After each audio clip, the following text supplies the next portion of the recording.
Aquest projecte recull la memòria de les llevadores que van exercir a mitjans del segle XX a la província de Tarragona. Hem volgut documentar aquest llegat per evitar que desaparegui en el temps. D'aquesta manera, pretenem aprendre del passat i reconèixer la labor social d'aquestes dones.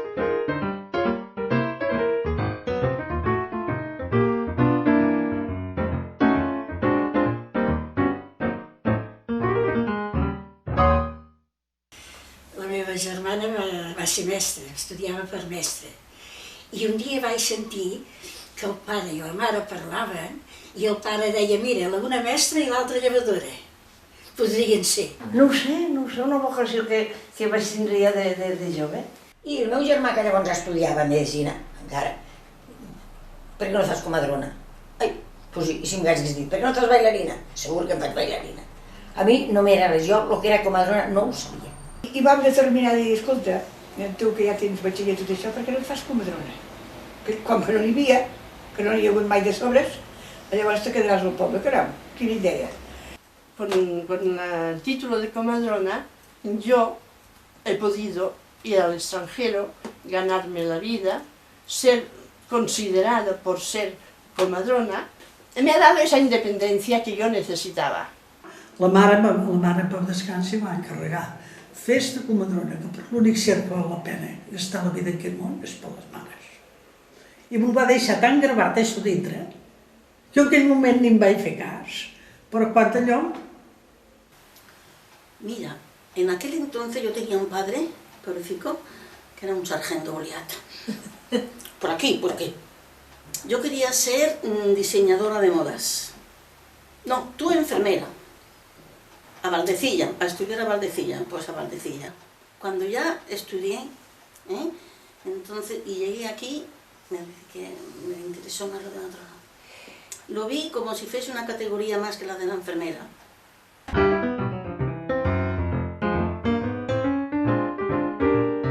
Tothom que podia una mica se n'anava amb el seu metge privat. I l'altra gent treballadora, com que no podien, venien amb mi. Moltes que tenien algun problema, els hi solucionava més bé jo que no els hi solucionaven els metges, perquè llavors també hi havia molts topòlegs, pocs, i molts que es van fer topòlegs després que no van ser d'entrada els topòlegs, i ara demà van veure que hi havia un filó. Bueno, si hi havia de fer una episiotomia, avisava el metge també li agradava d'intervenir, però si no d'això també ho feia jo. Llavors els metges, quan venien? Els metges anàvem quan era una distòcia. Quan els pares de fer la doctor Borràs damunt d'una taula de menjador, un forceps. Home, si no hi havia cap complicació, no s'oblidava mai el metge. Quan el metge del poble se n'enterava, doncs havia nascut el crill d'allò. O sigui, vostè era autònoma? Sí, autònoma, sí. Ara si necessitaves per alguna cosa que no et solucionaven res, els metges de poble, no et solucionaven. A vegades encara t'enfosquien l'assumpte. Però després ja tenien la clínica, i ja anaven pel seu compte, i em deia, bueno, ara no em cridis més a domicili, me la porteu. I això ho feia. O sigui que les coses fàcils les feia jo, que és el que havia de ser, i les coses difícils les traginava allà. Practicantes cirujanos, matronas tocólogos. Eso es lo que querían. Pero las matronas de entonces no queríamos eso. Queríamos que las comadronas fueran comadronas y nada más. Ayudantes de nadie. Cuando era yo sola, dejaba evolucionar normal. Esperaba para hacer la episiotomía. Si me respiraba y me empujaba normal, esperaba.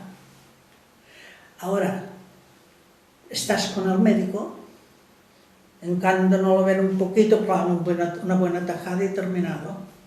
Després ja han afanyat a cosir, un gasto per fer de punts i... Anaven les dones, llavors anaven a Tortosa, a la clínica, a la Monegal o d'això, durant l'embràs, diguéssim, a portar el control d'embràs, anaven allà. Però llavors, si per exemple el metge els deia que la cosa anava bé, que podien estar a casa, doncs ho tenien a casa. Però llavors jo normalment ja sempre tot sola. Los médicos tenían plena confianza en mí. ¿Me entiendes? Que esto es muy bueno. Pepita, ¿qué ando haciendo? Ya nos dirás algo. Te dejaban todo el día, no eran, ¿cómo va? ¿Cómo está? No. Plena confianza en todo. Pero es que había que dar paso al médico, porque si todo lo hacías tú, el médico ¿qué hacía? No hacía nada. ¿Me entiendes? Entonces hay que dar paso al médico para que el médico tenga su honorario, su prestigio y no prestigio, etcétera, etcétera, etcétera.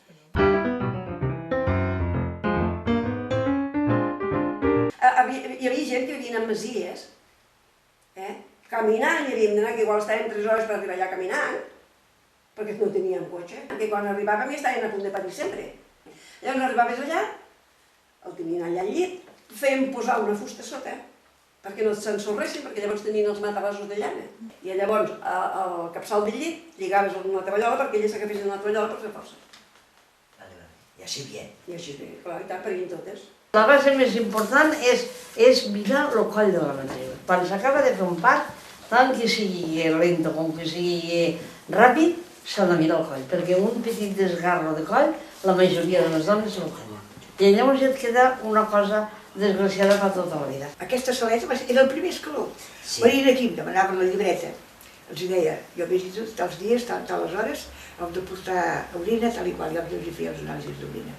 Escolta, nena, aquí no es pot fumar, aquí no es pot beure, aquest últim mes d'embràs, o un mes i mig, doncs el marit deixeu-lo estar. Si feia relaxar bé la senyora, si amb això no sé com m'ho arreglava, però al cap de 20 minutets que les tenia al meu costat, les tenia relaxades a totes. I llavors no em sangrava. O sea, cuando más relajadas... Como más relaxadas, menos sangran, menos sufrimiento fetal. Y la mujer está más tranquila y más feliz. Allà, al poble aquell, no se me'n va morir mai cap. Quan vaig estar a l'hospital, només se me'n va morir un, que venia entre els tous de cordó, i es va ofegar. Com que no hi havia ecografies, doncs no d'això. Una nena, i prou. I mira que vaig fer parts allà, perquè et dic, hi havia guàrdies de 12 i 13 i 14 parts. Va néixer la criatura, però després hi havia allí una altra cosa que no sabia què, de moment vaig pensar en una altra cria, però no, hi havia una altra cosa que jo no entenia allí dintre. I llavors sí, va anar al metge, després ho vaig saber per la llevadora de Valls, que a darrere del criu hi havia hagut un tumor molt gros. Era allò que jo tocava i no sabia què era. Es presenta una de Vinerosa. Mare meva, que jo toco i veig. Mare, aquí no hi ha cap. Perquè, clar, la cara és tova, el cap és l'ull. Mare, tu no saps el que és hasta que naix aquell crió. Com us ho dic jo ara en aquesta família? En la il·lusió que estan esperant en este crió i que els anys se dirigeixen. Doncs és terrible. És terrible allò, no ho saps, no ho pots explicar perquè ho passes fatal.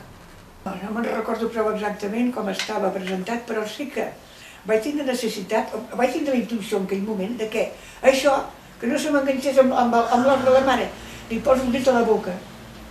I aquestes coses les sé perquè me sembla que això és la maniobra de Morisot, que estava al llibre. Sí. No m'ho havia vist mai, no havia vist mai d'en cap lloc, però estava allí, i esclar, t'hi fixes molt. Però la intuïció em va dir, que l'eje no sigui així. I vaig fer així, el ditat a la boca. I va néixer tot una preciositat. Vaig tindre d'agafar un taxis, vaig anar fins a allí, cap baix amb un barranc, com que estava a punt de donar llum, doncs vaig fer el part, i llavors vaig pensar que aquesta dona aquí li ve aquí una hemorràgia, aquells dies amb la neu, si no d'allò no menjaran, li passarà alguna cosa, val més, i ella li vaig dir, mira, vostè es vesteix i puja cap aquí dalt, com una cabreta com jo. Jo amb el criu, i vam pujar totes dues dalt del taxis, i es va passar els 3 o 4 dies a la clínica. Una distòcia social era que no tenia ni aigua ni llum. Vaig tindre 2 retencions de placenta en tota la meva carrera, 2 retencions de placenta. Però no ho voldria per cap diner del món, perquè, clar, fan retenció de placenta, però si no et sangren, molt bé. Pots aguantar tot el que sigui, però si comencen a sagrar, què fas? Què fas? Muy fácil ahora, antes era lo difícil.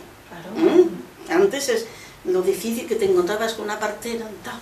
Pues esto qué será. anda, pues esto es una manita.